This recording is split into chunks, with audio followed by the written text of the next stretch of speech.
మా ఇంట్లో వెంకటేశ్వరం బొమ్మటి సింహద్వారం కేసి చూస్తోంది. ఒక వాస్తు తెలుసున్న పెద్ద మనిషి ఎవడో వచ్చాడు, వాడికి వాస్తు తెలుసు నాకు తెలియదు, లేత రానిచ్చేవాడు కాదు. మామూలుగా ఏదో పని మీద వచ్చి కూర్చోమన్నాను. కాసేపు ఉన్న తర్వాత ఈ వెంకటేశ్వరం బొమ్మ ఇటు చూస్తోంది, నేను సింహద్వారం చూస్తే నీకే అన్నాను నేను. అది విగ్రహం అండి, విగ్రహం ఎటు చూడదా, అది చూస్తోంది, ఎవరో ఇచ్చారు అక్కడ పెట్టాం. అలా చూస్తే లక్ష్మీదేవి అలా బయటికి వెళ్ళిపోతున్నారు. అబ్బా అంత మాత్రం చెప్పదు, లక్ష్మీదేవి వెళ్ళిపోతే మనం ఎందుకండి ఇక్కడ, విగ్రహం బయట పెడితే ఆ చూపు చూస్తే వెళ్ళిపోతుందిట.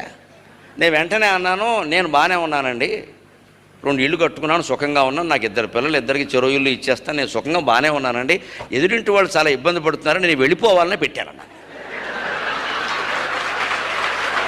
ఈ మాట మనలో చాలామందికి నచ్చదు. అదేమిటండి లక్ష్మీదేవి వెళ్ళిపోవాలమ్మా, మనకు అవసరం లేదు, వెళ్ళిపోమని చెబుతున్నాం ఏమిటట, మనకు అవసరం లేదు. అవసరం లేని డబ్బు వెళ్ళిపోవడమే మంచిది, అవసరం లేని జబ్బు వెళ్ళిపోయినట్టే అవసరం లేని డబ్బు కూడా